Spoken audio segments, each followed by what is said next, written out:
전당대회 얘기 한번 해보겠습니다. 이긴 정당에서 하는 선거니까 분위기가 뭐 썩 나쁘지는 않을 것 같은데 집권여당 차기 당대표 내부적으로 볼 때 김 의원님 누가 더 유리한 상황입니까?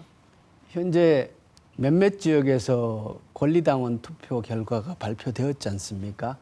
그런데 놀랍게도 정청래 의원이 거의 배에 가까운 그 득표율 차이를 보이면서 앞서가고 있는데 민주당은 권리당원 숫자가 워낙 많고 그리고 권리당원의 투표가 차지하는 비중이 크기 때문에 객관적으로 보면 정청래 의원이 상당히 유리한 입장에 있는 것은 분명해 보입니다. 이것은 일단 정청래 후보가 인지도가 더 높고 그리고 탄핵과 조기 대선 과정에 아직까지 민주당의 권리당원들이 누가 더 잘 싸울 것이냐를 중심으로 사고하는 것 같아요. 그래서 지금 이 민주당의 이런 그 전당대회는 누가 통제할 수 있는 것이 아니고 당원들의 자율적인 판단이 많은 비중을 차지하고 있어서 결과는 그렇게 가지 않을까 싶네요. 네. 지금 더불어민주당은 굉장한 분수령을 지나고 있다고 봅니다. 예. 누가 당대표가 되느냐? 제가 보기에는 박찬대가 되느냐 이건 변수가 아니고요. 정청래가 되느냐 아니냐는 민주당이 앞으로 사활이 걸릴 가능성 굉장히 중요한 대목이다. 왜냐하면 사실 이재명 대통령은 우리가 운동권이라고 하긴 어려워요. 그렇지만 이제 그쪽 계열 쪽인데 문재인 대통령도 전 대통령도 살짝 그런 부분이 있었지만 깊숙한 것은 아니었어요. 이념적으로. 그런데 이제 정청래 의원 세대부터가 좀 얘기는 달라지죠. 뭐 반미, 미제국주의자 뭐 이런 식의 실제로 그것을 행동으로 결행한 분이고 또 감옥까지 갔다 왔어요. 이제 민주당의 정체성이 이런 분을 이제 전면에 당 대표로 내세웠을 때 강성 지지파들은 굉장히 환호하고 좋아해요. 그렇지만 이것이 앞으로 이재명 정권의 어떤 실용주의적인 정책 이런 것들과 어떻게 조화를 이룰까? 아니면 국민의힘이 지금 난장판이 돼 있지만 좀 제정신을 차렸어. 반격의 기회를 찾을 때 이쪽 포인트를 가져갈 수 있다. 물론 정청래 의원이 굉장히 기민하죠. 순발력이 뛰어나기 때문에 은변히 출중하잖아요. 잘 빠져나가기도 하고 공경에 몰렸을 때 그런 측면이 있습니다만 어쨌든 민주당으로서는 당의 정체성과 관련해서 위기가 올 수도 있다. 이 상황이 전당대회 끝나고 나면 그런 생각이 좀 들어요. 네. 항상 사람들이 이번 전당대회가 양당 다 중요하다고 얘기하는 이유는 내년에 있을 지방선거 전략에 지대한 영향을 미치기 때문이다 이렇게 생각하고 있지 않습니까? 그런데 차기 민주당 대표가 우리 지역, 대구 경북 지역에 이 절대적인 험지인데 여러 분석이 나오고 있습니다. 박 실장님, 민주당이 정말 우리 지역에도 제대로 된 후보를 내고 대구 경북에서도 경쟁을 한번 해보려고 한다면 차기 대표가 어떤 전략을 가지고 있어야 된다고 보십니까? 첫 번째는 이제 대구 경북을 민주당이 바라볼 때 약간 이용하는 카드, 버리는 카드, 오히려 여기서 대구 경북에서 지지를 못 받는 것이 차라리 전국적인 지지에 더 낫다는 판단을 민주당 내부에서 한다면 그건 대구 경북민이 유권자가 표를 줄 수가 없겠죠. 제가 보기에는 굉장히 지금까지 민주당의 전략은 그런 게 많았어요. 그런데 이제 민주당이 정말 TK가 이재명 정권이 들어서고부터 TK에 대한 애정이 생기고 우리가 정말 진정한 전국적인 정당으로서 부산, 경남, 울산, 대구, 경북도 한번 해보자 하는 생각이 있다면 그 첫 번째 생각들을 바꿔야 할 것이고 대구, 경북을 정말 진정한 하나의 우리의 정치적인 진격을 할 수 있는 영토로 인정을 해야 되는 것이고 생각을 해야 되는 것이고 두 번째는 그러면 그렇다면 거기에 걸맞는 희생을 해야 돼요. 그 희생이라는 것은 민주당을 좋아하고 지지하는 사람들이 좀 쉽게 말해서 신은 습한 물건이 되는 굉장히 볼륨이 있는 후보자들을 내줘야 되는 것이죠. 그런 노력이 없이 국민의힘 후보와 비교했을 때 신은 습한에서 게임도 안 되는 저 사람 뭐지 하는 사람이 그냥 선거 때마다 나와서 이름만 걸고 뭐 몇천 표 받아간다? 이건 곤란하잖아요. 그러니까 그 예정과 아니면 그 실천을 얼마나 하느냐는 것이고 TK가 좀 좋아했던 정권과는 또 더 잘하는 부분도 있다는 것을 좀 인상적으로 보여준다면은 내년 지방선거에서도 좀 여러 계기를 마련할 수 있지 않을까 민주당도 그런 생각은 듭니다. 네. 2004년도 노무현 대통령 때 그때 총선이 있을 때 민주당은 대구 경북 전 선거구에 지금 말씀하신 대로 그 중량감 있는 관료도 했고 공공기관도 거쳤고 법률가 경력이 있는 이런 분들을 전 지역에 배치를 해서 출마를 시켰죠. 그 당시에 활약을 이강철 수석이라는 분이 역할을 했고 그런데 2004년도에 전멸했거든요. 저도 2004년도 출마한 사람 중에 한 사람인데 그러고 나서 그 뒤에 민주당은 길을 못 찾았어요. 이 지역을 어떻게 교두보를 확보할 수 있을 것인가 방법을 못 찾았고 그리고 김부겸 총리가 를 비롯한 몇몇 분들이 꾸준하게 문을 두드렸으나 결국 정착을 못했죠. 이 시점에서 민주당은 우리가 대구 경북에 도대체 어떻게 해야 민심을 얻고 좀 이렇게 거점을 확보할 수 있을까? 이게 참 고민일 텐데요. 저는 결국은 답은 지역민들에게 있다라고 생각을 합니다. 저도 20년간 오로지 경북에서만 제가 뭐 서울이나 이런 데 한 번도 출마한 적도 없이 20년 동안 경북에서 출마했는데 한 번도 당선된 적이 없고 저도 이제는 힘들어서 못 하겠거든요. 이런 상태에서 누가 대구 경북에 가서 출마를 할 것이며 후배 정치인들에게 이렇게 하면 돼 라는 얘기를 해주지 못하고 그건 안 되는 데야 결국 네가 틀렸잖아 이것만 입증하고 말았다는 게 정말 가슴 아픈데 그래서 내년에 우리 대구 경북민들이 뭐 이렇게 묵여 있는 분들 큰 정치인들이 지역에 출마하기를 기대하기보다는 그거는 여의치 않을 가능성이 더 높으니까 시의원 한 명이라도 주변에 좋은 사람이 나오면 조금 부족한 면들이 있더라도 좀 더 유심히 보고 그분을 선택해서 키워주는 길을 지금부터라도 하는 게 현명하지 않을까. 국민의힘 얘기 한번 해보겠습니다. 국민의힘 내부에서는 거의 정말 어떻게 진행될지 본인들도 사실은 잘 모르는 것 같고요. 비상대책위원회를 만들었는데 비대위가 계속 지속이 될지 안 될지도 모르고 의원총회가 안 되기도 하고 지금 정말 엉망인 것 같습니다. 이 와중에도 전당대회를 한다는데 관찰자로서 이번에는 김영건 전 의원 국민의힘 상황 어떻게 보십니까? 얘기하기 조심스러운데요. 전당대회에 후보들이 많이 나오고 시끄러우면 시끄러울수록 그나마 다행이다 이렇게 생각합니다.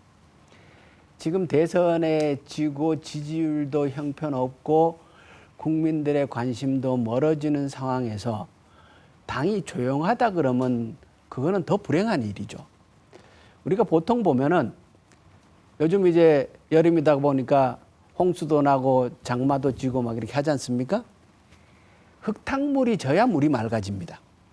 흙탕물이 확 지는 것이 그것 자체가 에너지의 분출이기 때문에 큰 물이 지고 나야 강물이 맑아지거든요. 그렇기 때문에 지금 국민의힘은 당 내에서 홍역을 치르는 거에 대해서 두려워하면 안 된다.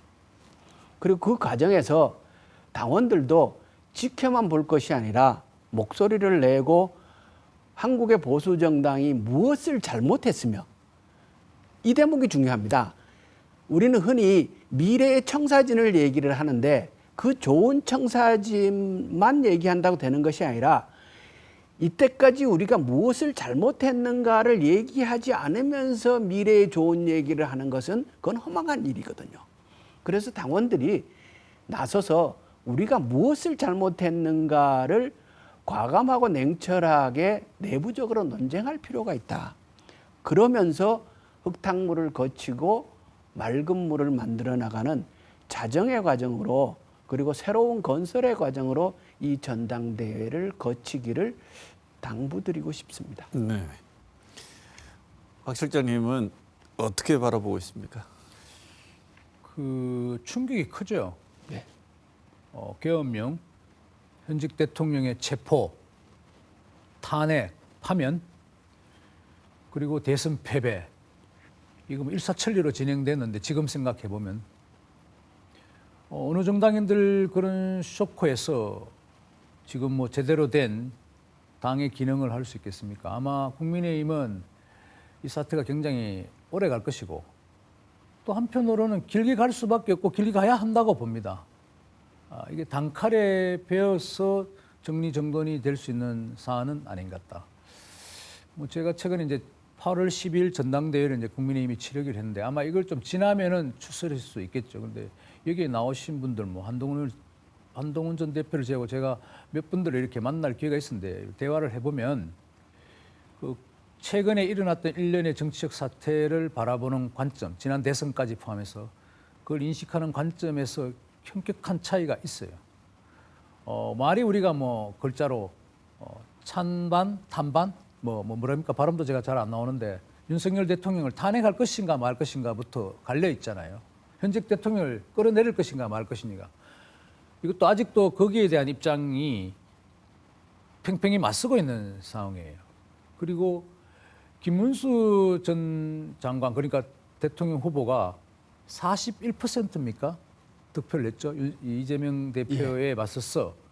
이걸 한편으로는 굉장한 표의 직결이라고 보는 분들도 있고 한편으로는 이거 봐 이거밖에 안 됐으니까 우리 졌지 않느냐 하는 팀들도 있어요. 부류들도. 그러니까 그 인식의 간격의 차이가 크다는 것이죠. 그래서 어쨌든 그렇다면 이번엔 좀 시간이 이걸 데미지를 좀 치유할 상처를 치유할 시간은 필요하고 그것이 아마 8월 20일 전당대회가 지나야 될 것이다. 지나면 어느 정도 좀 안정화 단계에 들어가지 않겠나 이렇게 생각합니다. 네. 그 전당대회에서 또 뜬금없이 이슈로 등장을 했습니다. 이 얘기를 다뤄야 될지도 모르겠는데요. 그런데 현실적으로는 전한길 씨라는 사람이 입당을 해서 중요한 일이 되어버렸습니다. 전한길 씨 입당 과정 어떻게 보십니까? 박 실장님. 국민의힘으로서는 좀 신중해야 된다고 보는데 이게 외부 세력이 와서 물론 뭐 당에 입당을 하고 아닌 것은 자유겠죠. 제가 그 전에 이 대선 과정에서도 보면 그 전한길 강사입니까? 그렇게 불러야 됩니까? 대구에 와서 집회도 하지 않았습니까? 동대구에서. 그 당시 보면 국민의힘 의원들이 쭉 도열을 했어 있던데 저는 좀 굉장히 실망했어요.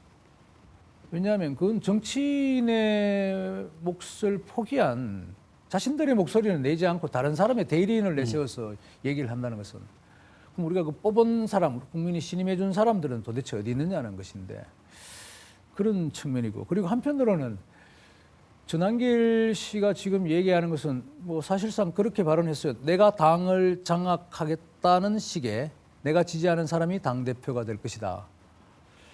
얼마나 뭐 윤석열 대통령의 그 연계가 있었고 그 힘이 남아 있을지는 모르겠지만 이것도 국민의힘을 한편으로는 참 좀 처량하게 만드는 글쎄요. 뭐 국민의힘 당원들이 선택하겠지만은 만약에 전한길 씨가 정말 진정 그 국민의힘의 주류로 된다면 국민의힘은 아마 새롭게 좀 단장해야 될 그런 숙명을 안을 수도 있다 이렇게 생각합니다. 네. 김영건 의원은 어떻게 보십니까? 제가 최근에 국민의힘의 혁신위원장에 윤희숙 전 의원이 되는 걸 보면서 굉장히 뜬금없다 이 생각을 했어요. 그분은 농지 불법 투기 의혹으로 본인이 의원직을 사퇴한 분이거든요. 그런데 갑자기 혁신위원장으로 등장을 해요. 그런데 지금 비대위원장이라는 분은 자기 당의 보좌관을 발로 걷어찼다고 그래서 본인이 탈당을 하던 분인데 그런 분이 또 비대위원장을 해요. 전한길이라는 참 저희로 보기에는 뜬금없는 강사분이 지금 화제의 중심 인물로 되어 있어요. 국민의힘에. 도대체 이 당이 어디로 가고 있는지 잘 납득이 안 되는 일들이 연속적으로 일어나고 있는데 저는 당원들이 일어날 때다라고 생각을 합니다. 그리고 국민의힘의 실질적인 주류 언더친윤이라는 얘기가 나돌 정도로 실세라는 대구 경북의 23명의 국민의힘 의원 중에 왜 이 상황을 나는 이렇게 해석하고 이렇게 극복해 나가겠다고 총대를 메고 나서는 국회의원 한 명도 없냐는 거예요. 무책임한 거죠. 정치는 책임질 수 있어야 되고 그 책임을 감당하기 전에 자기가 비전을 제시하고 주도해 나가는 역할을 그걸 회피하면 정치인으로서의 자격이 의심될 수밖에 없는 거죠. 네. 예. 이른바 언더진유라는 이 사람들 혁신의 대상, 국민의힘이 다시 태어나려면 이 사람들을 혁신해야 된다는데 이 사람들이 국민의힘을 움직이는 정말 가장 실세인데 이 사람들이 인적 쇄신의 대상이 될 수 있다고 보십니까? 지금 상태로서는 된다고 해도 별 의미가 없을 수도 있다. 왜냐고 하면 그 자리에 또 다른 사람이 간다고 해서 세상은 바뀌는 거 아니거든요. 23석의 자리가 있는데 대구 경북에 그냥 묻지마 투표로 누구를 보내도 그분들은 지역구 관리 잘하면 다음에 또 되고 내 자리가 변함없고 세상은 정치는 조용하게 하고 이런 분들이란 말이에요. 그래서 그분들이 인적 쇄신의 대상이 될 수는 있지만 그분들도 쇄신되어서 그 자리에 온 분들이거든요. 결국 정치 지형의 변화가 있어야지 사람이 그러니까 똑같은 국민의힘 후보가 다른 국민의힘 후보로 교체된다? 이거는 별 의미가 없다 이렇게 봅니다. 네. 뭐 친윤 정도 있겠죠. 친윤 대통령의 지시를 좀 수국에서 따라가는 그런 부류, 뭐 이런 부류가 몇몇은 아마 대통령의 결정도 바꿀 수 있는 간혹 가다가 그런 사람도 있겠죠. 권력이라는 것은 그런 것이니까 쇄신이라는 측면을 말씀하셨는데 글쎄요. 지금 뭐 누가 다 인정하다시피 국민의힘이 지금 저렇게 갈피를 좀 못 잡고 있는 것은 물론 뭐 전당대회 끝나면 좀 다르겠다고 말씀드렸지만 결국은 자기 자리 국회의원들의 이제 선거가 너무 많이 남았다는 거 아니겠습니까? 모든 언론이 지적하듯이 3년 뒤이기 때문에 제가 보기엔 그게 한 1년 반 정도라도 했으면 지금 다를걸요. 예. 굉장히 긴장감을 갖고 움직일 텐데 여론이나 주민들, 시민들, 지역구의 여론 그 투표 유권자들에 대한 반응도가 지금 떨어져요. 한 1년 기다려보자 이런 생각도 한다고 봅니다. 실제로 그렇게 얘기하시는 분들도 많고요. 그게 좀 최대한의 걸림돌이다. 선거가 좀 자주 있는 게 차라리 좋을 것 같아요. 그러면 한 자. 2년 만에 하든지 미국처럼. 우리나라에 건강한 보수 정당이 없으면 결국 진보 정당도 그다음에 반대편에 있는 여당도 야당도 한쪽이 무너지게 되면 본인들이 아무리 노력을 해도 망가질 가능성이 커지지 않습니까? 그래서 국민의힘이 혁신을 좀 해서 좀 다른 방식으로 다시 추스르고 제대로 된 방향으로 나갔으면 하는 생각이 오늘 비롯해서 뭐 저도 그렇고 대부분의 시민들도 마찬가지실 텐데요. 이 질문 끝으로 드리겠습니다. 어디부터 시작을 해야 될까요? 두 분의 말씀, 이 말씀 듣고 오늘 시간 마치겠습니다. 김의원 의원님. 지역을 걱정하시고 애정이 많은 시민들께서 전략적으로라도 지금은 민주당에 입당을 하십시오. 방법이 없습니다. 국민의힘으로 국민의힘이 변화되지 않습니다. 민주당에 부족한 점이 있더라도 입당을 하고 사람을 키우고 그런 노력을 하다가 보면 정말 좋아하시는 국민의힘이 바뀔지도 모르겠습니다. 저는 그 외에 다른 방법이 보이지 않습니다. 네. 국민의힘 위기는 민주당의 승리와 국민의 위기는 뭐 여러 가지로 분석할 수 있지만 어쨌든 민주당이 새 집권한 것은 민주당이 좀 잘했다기보다도 윤석열 대통령이 좀 굉장히 정책적인 실책들, 계엄령 발동이라는 이 부분이 있었던 것이죠.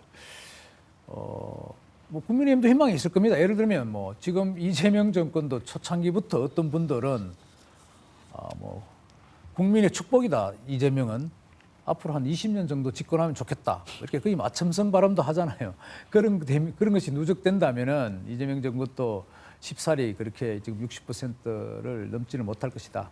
그렇다고 해서 뭐 상대가 실수하기를 뭐 한동훈 전 대표가 이재명 정권이 잘못하면 다음에 내가 회초리를 들겠다고 했는데 상대가 실수하기를 또 기다린다는 것도 우스운 이야기고 국민의힘 내부적으로도 새로운 정비가 필요하겠죠. 근데 제가 하나 말씀드리고 싶은 것은 특히 대구 경북도 그렇지만 국민의힘이 보수 우파라는 우월적 지성미, 좌파 그리고 진보에 비해서 굉장히 우월적인 지성미를 대한민국 사회에서 지금까지 가져왔다고 보는데 약간 그게 흔들리는 것 같아요.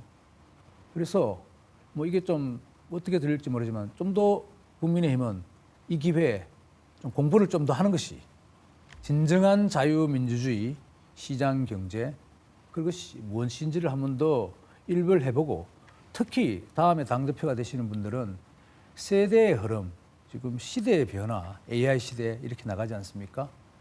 거기에 대해서 좀 빠른 민주당이 상법 개정을 했는데 과연 그것이 무엇을 의미하는지 주식시장은 어떻게 돌아가는지 경제는 어떻게 하는지 이걸 바라보는 2030 세대는 뭘 생각하는지 그걸 좀 국민의힘은 더 공부하셔야겠다 하는 생각을 합니다. 네.